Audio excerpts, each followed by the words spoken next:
Fala pessoal, seja bem-vindo aqui ao meu canal. Esse aqui é um vídeo sobre a nova versão de Go 1.22. Essa aqui é a segunda parte do vídeo, então se você não viu a primeira parte, eu vou deixar aí no card o link para você ver.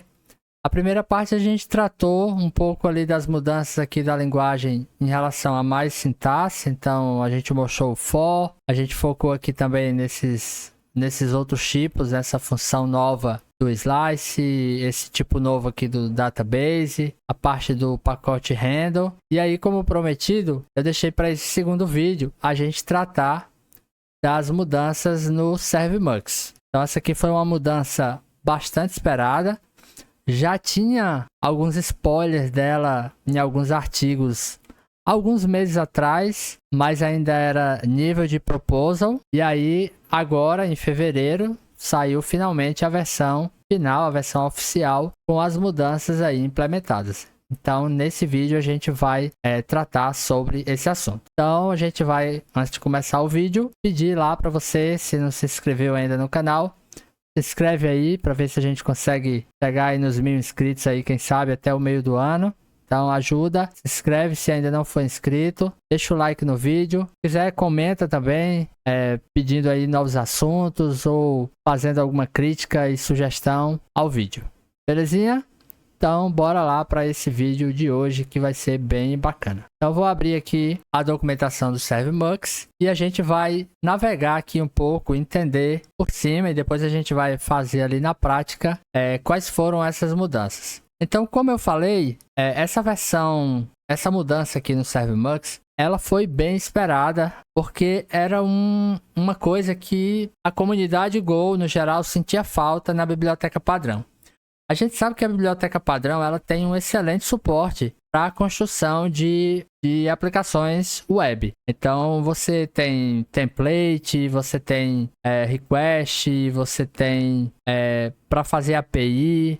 Tudo isso está disponível na biblioteca padrão. Acontece que a biblioteca padrão ela tinha uma deficiência especificamente em relação aos parâmetros passados ali na URL. Na verdade, duas coisas. Uma delas era a questão dos métodos. Então, eu não conseguia definir um método específico para um padrão de URL. E eu também não conseguia passar o que a gente chama de caracteres path params ou também chamados como wildcard params, né? Tem diversos nomes para esse valor que a gente pode passar ali como parâmetro na URL. Isso é muito comum quando a gente está desenvolvendo, por exemplo, um API RESTful, onde a gente precisa passar, por exemplo, um identificador lá na URL. Geralmente a gente usava, quando desenvolvia usando a biblioteca padrão, usava ali um query param.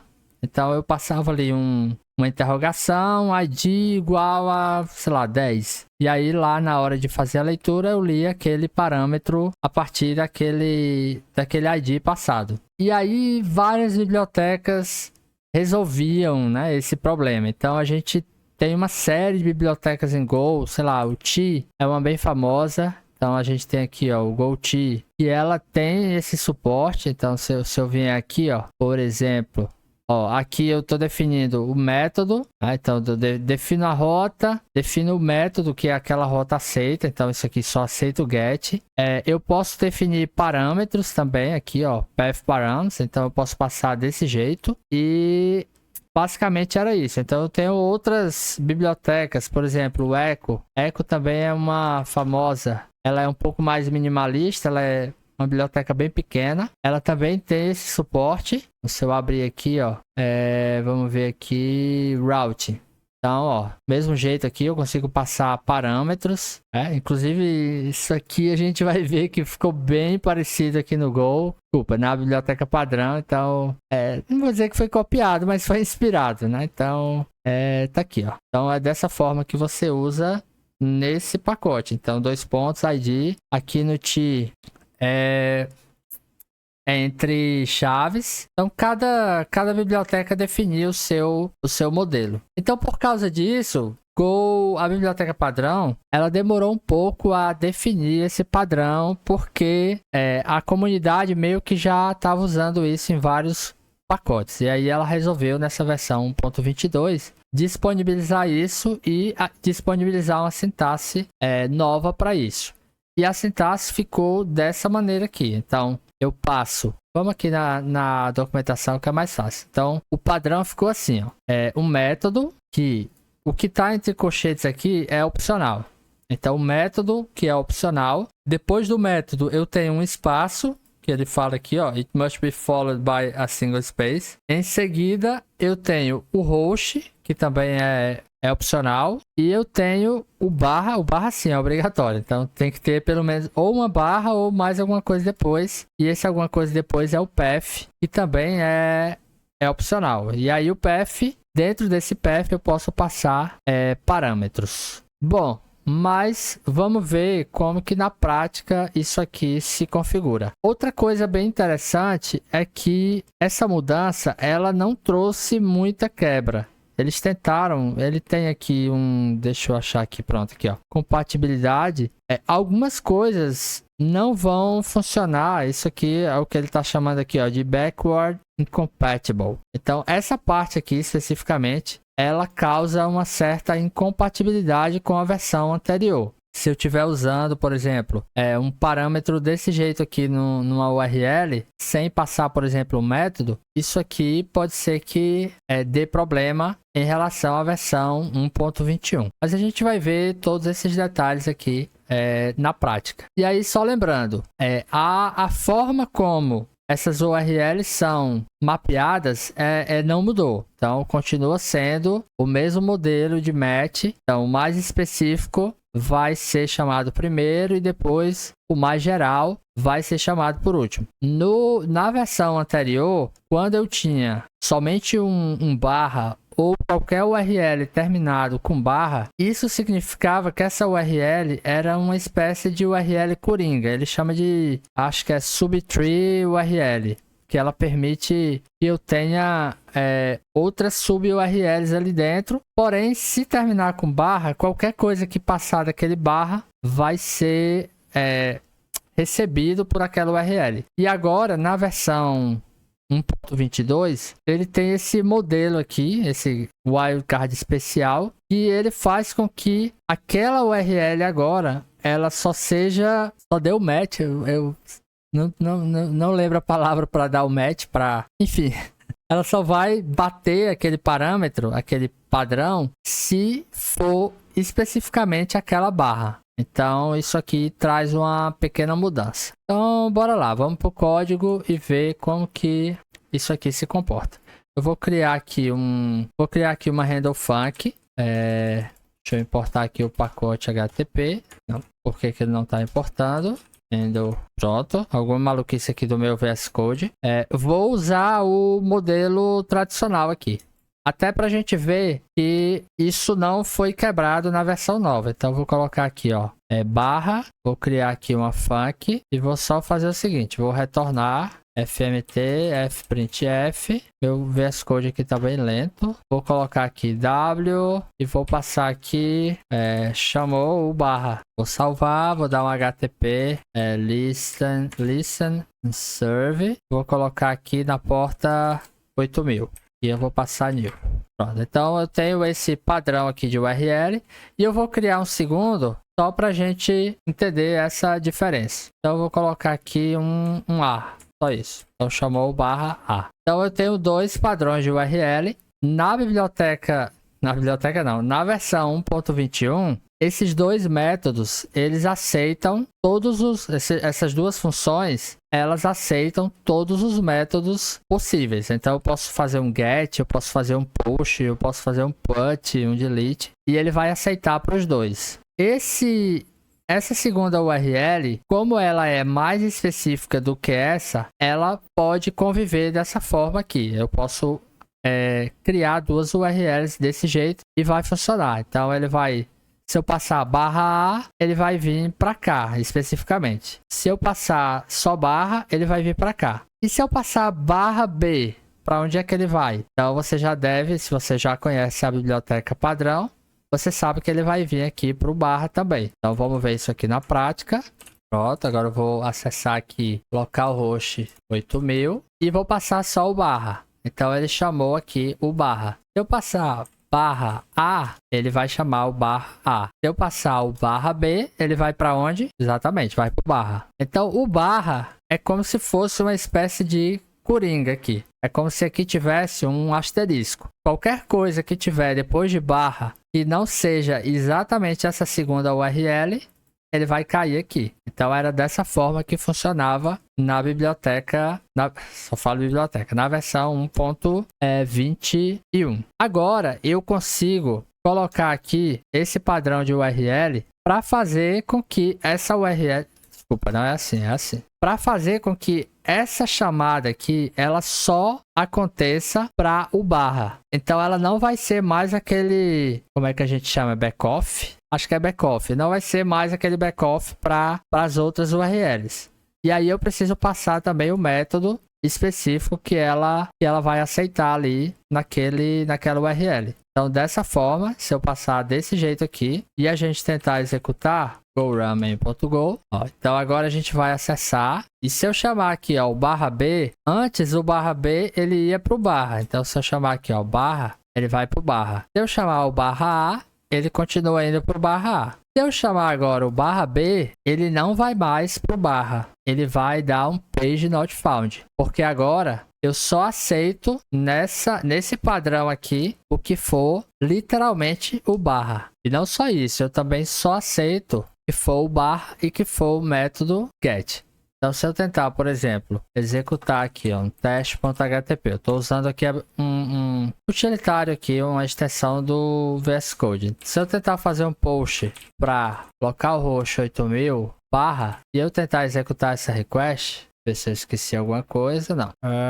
Porque eu não tá executando. Ó, ele deu um método não permitido. Qualquer método que eu passar aqui que não seja o get, ele vai dar um not allowed. Se eu passar o get, vai dar certo. Se eu passar o a, ele vai funcionar para qualquer método, porque não tem aquela restrição. Então, ó, se eu passar aqui um post para o a, ele vai funcionar também, porque não tem a restrição do método aqui no barra A.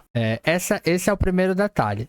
O segundo detalhe também, que é bem interessante, é aquilo que eu comentei sobre a questão dos parâmetros. Então agora eu posso passar barra A e passar aqui, por exemplo, um ID. Então dessa forma eu consigo receber parâmetro de path. Isso aqui é chamado path param. Então dessa forma eu preciso passar um parâmetro depois do meu A. E como que eu faço para ler esse parâmetro? Eu leio usando, posso até colocar aqui, ó, chamou A barra, colocar aqui, e aqui eu vou pegar o request path value. Aqui eu preciso passar o mesmo nome que eu informei na URL. Então eu vou passar aqui o ID. Aqui eu preciso passar um %s. Então dessa forma aqui eu faço a leitura do que tiver aqui na URL. Então, vamos salvar, executar. Então se eu fizer a chamada agora do A sem nada, na verdade eu nem restringi o método, tá? Deixa eu restringir o método aqui, ó, colocar um get. Se eu passar sem nada desse jeito aqui, ó, um get, o que vai acontecer? Vai dar um page not found, porque não tem nenhuma URL que atenda esse meu padrão barra A sem o barra e um parâmetro aqui. Então lembra que o nosso barra aqui ele não é mais um backoff ali, um filtro para todas as chamadas que não derem certo. Então eu estou restringindo aqui o barra. Se eu tirar o barra, o que é que você acha que vai acontecer? Ó, agora se eu chamar desse jeito aqui, ó, o barra A, que não está deixando executar, pronto. Ó, agora ele foi para o barra. Então dessa forma, sim, aí não passei o parâmetro. Agora eu vou passar aqui, ó, por exemplo, 15. Então ele vai passar aqui, ó, chamou o A barra 15. Ó, chamou o A barra 15. Então dessa maneira eu consigo passar parâmetros na URL. Uma outra coisa importante é o seguinte, a gente pode usar esse padrão aqui, ó, para fazer várias operações. Então digamos que eu tivesse uma segunda URL aqui, recebendo também o ID. Se eu deixar desse jeito aqui, ó, eu vou ter duas URLs com o mesmo valor. E aí ele não vai deixar nem o programa subir. Se eu executar aqui, ó. Por quê? Porque eu vou ter conflito do padrão. Então eu não posso ter dois padrões para o mesmo padrão de URL. Inclusive ele cita lá um cenário que é interessante, que acontece quando eu tenho um padrão que se repete, mas não é exatamente o parâmetro passado aqui. Deixa eu mostrar aqui na documentação. Eu acho que fica mais fácil de entender. Deixa eu ver aqui. Pronto, é isso aqui, ó. Ele dá um exemplo aqui, ó. Se eu tiver o get pro barra e um outro padrão sem informar o método. Vamos pegar esse exemplo aqui. Digamos que eu tenho o seguinte, ó. Eu tenho um get pro barra, calma, não apaga tudo. E eu tenho aqui um barra A, só que sem definir o método. Desse jeito aqui, ó. Deixa eu só fazer o seguinte, deixa eu voltar aqui. Esse caso aqui, ele é bem interessante, porque ele pode acontecer até de forma bem comum. Então eu tenho o barra e eu tenho um barra A aqui sem definir o método. Isso aqui, se fosse no modelo anterior, é uma das coisas que quebra a compatibilidade. Se fosse no modelo anterior e tivesse desse jeito aqui, ó, esse programa funcionaria sem problemas. E aí eu chamaria o barra e o A como a gente já estava fazendo antes. Então, ó, se eu passar aqui barra A, ele vai chamar o barra A. E se eu passar o barra, ele vai chamar o barra. Só que na versão nova, a partir do momento que eu passo aqui, por exemplo, o get, e agora se eu tentar rodar esse programa, ele não vai nem subir, ele vai dar um panic. Por quê? Porque vai dar um conflito de pattern. Esse barra aqui, esse barra A, na verdade, ele é mais específico do que esse barra. Então, em tese, ele deveria ser chamado. Só que qual é o problema? É como se eu tivesse dois padrões para a mesma URL e para o mesmo método. Então, como esse aqui aceita todos os métodos, ele vai aceitar o get barra. Esse aqui aceita todos os métodos, vai aceitar o get barra. Então, eu teria um conflito ali de URLs. Que é o que cita aqui a documentação. Ele dá um exemplo aqui com index HTML, mas a gente colocou lá o barra A, dá no mesmo. Então, ele diz que como ele aceita o get e o head, ele vai dar esse problema aqui de conflito. E aí, para resolver, eu posso colocar o get aqui, e aí se eu fizer isso, já resolve. Por que que resolve? Porque agora, embora eu tenha barra aqui e barra A, esse barra A ele é mais específico do que o barra. E aí, como eu estou definindo somente o get, então não vai ter o conflito, porque ele vai para o mais específico, que é o barra A. Então, só esse detalhe aí importante. E aí, claro, se eu tivesse esse outro cenário aqui, poderia passar qualquer método para cá que daria certo. Ele já automaticamente encerraria o conflito ali. Então, funciona sem problemas. Então, essa é uma das formas de receber parâmetros na URL. Na verdade, é a outra forma que eu mostrei, né? Deixa eu voltar aqui para ela. Eu posso ter aqui um ID e aqui eu vou passar um r.pathValue passando aqui o ID. Lembrando que assim, se eu passar um valor errado aqui, por exemplo, ID maiúsculo, isso aqui vai retornar um valor vazio, uma string vazia. Então se eu passar aqui, ó, A 10, por mais que eu passe o 10, ele vai chamar ali o barra porque na verdade é porque eu troquei o post, né? Falei besteira aqui, mas vamos lá. O que eu queria mostrar não era isso. O que eu queria mostrar é que se eu passar aqui, ó, um valor, mas na hora da leitura eu tô lendo um parâmetro diferente, ele vai passar uma string vazia, ó. Então vai vir aqui um valor vazio. Eu posso também ter mais de um parâmetro na minha URL. Então eu posso pegar aqui, ó, por exemplo, eu tenho aqui um B ou um A, barra ID, barra, sei lá, edit. Vamos dizer o seguinte, ó, post, ID, comment, e aqui eu posso colocar também comment ID. Então eu estou passando, deixa eu fechar isso aqui.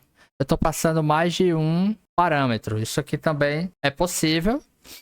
E claro, é só eu fazer a leitura aqui correta dos parâmetros. Deixa só eu consertar aqui, ó, barra ID, vou concatenar com barra pathValue e aqui eu vou passar o comment ID. Então dessa forma eu executo aqui. Eu posso passar post, o ID do post, comments e o ID do comentário. Então é como se eu estivesse pegando aqui todos não, né? O comentário 1 do post 10. Então se eu executar, ó, A, 10 e 1. Então eu consigo ter esse cenário. Isso aqui era resolvido lá, como eu falei, por aqueles frameworks. E agora eu tenho de graça aqui na minha biblioteca padrão. Uma coisa que a gente também pode fazer é usar 3 pontos aqui nessa última URL. Isso significa, na verdade, vou chamar aqui de REST. O que isso aqui faz? Faz com que todo o restante da URL seja um path param. Então eu consigo ler a partir desse REST aqui, ó. REST. Então dessa forma eu vou ter um ID e esse REST ele vai ser qualquer coisa que eu passar depois de barra comments barra. Vamos executar para a gente ver. Isso aqui é bem legal também. Então, ó, se eu passar desse jeito, ó, comments barra 1, ele vai colocar. Não sei porque que de repente aqui esse negócio some. Tá, agora foi. Então eu vou executar, ó. E ele trouxe A10 barra 1. Se eu chegar aqui e passar barra 1 barra, sei lá, valor, outro, 10. Tudo isso aqui, ó. Valor, outro, 10. Vai ficar aqui no REST. Então deixa eu executar. E tá aqui, ó. Ele trouxe tudo isso aqui. Deixa eu imprimir aqui pra gente ficar mais claro aqui, ó. fmt println r.pathValue e aqui eu vou pegar o REST. Então agora acho que fica mais interessante. Então ó, o REST e aí bugou de novo. Pronto. Então ó, valor, outro 10. Tudo que foi depois ali daquele padrão de URL, ele pegou e colocou nessa variável REST. Então dessa maneira eu posso tanto ter vários parâmetros depois, como também eu posso fazer daquele jeito que eu coloquei anteriormente, né? Com barra e, sei lá, algum padrão, barra e outro identificador e por aí vai, certinho? Então, é isso, era isso que eu queria mostrar nesse vídeo. Então, eu acho que isso aqui é uma mudança bem considerável. Claro que essas bibliotecas de terceiro, elas trazem outras funcionalidades além dessa questão da URL, mas isso aqui certamente já melhorou bastante a vida de quem queria fazer ali uma coisa simples, mas ao mesmo tempo precisava de uma certa flexibilidade ali nas URLs. Então já resolve, e aí eu não preciso instalar uma dependência, uma biblioteca de terceiro, e aí ter que aprender como usar, porque eu já sei usar a biblioteca padrão. Eu acredito que a gente deva ter mais melhorias futuras a partir dessa mudança. Então deve vir mais coisa nova, talvez de repente incorporar algumas outras funcionalidades que já estão disponíveis nessas bibliotecas e trazer isso para a biblioteca padrão. É um sonho, quem sabe? Pode ser que não aconteça, mas enquanto isso a gente vai sonhando aí e vai utilizando esses recursos novos. Então eu recomendo demais aí instalar essa versão nova e já ir experimentando, de repente pegar aí uma aplicação legada e fazer essa migração. Eu acho que é bem interessante para praticar essa novidade aí. E claro, como sempre, recomendo dar uma lida aqui na biblioteca, na documentação, para você entender a fundo todos esses detalhes aqui que a biblioteca trouxe. Embora não seja muito diferente do que a gente passou aqui, mas é sempre bom ler da fonte original. Beleza? Então era isso. Agradecer aí a sua participação. E claro, se você ficou com alguma dúvida, alguma explicação não ficou clara, deixa aí nos comentários que a gente sempre responde aí, sempre tenta ajudar todo tipo de dúvida. Beleza? Então é isso aí, valeu e até o próximo vídeo.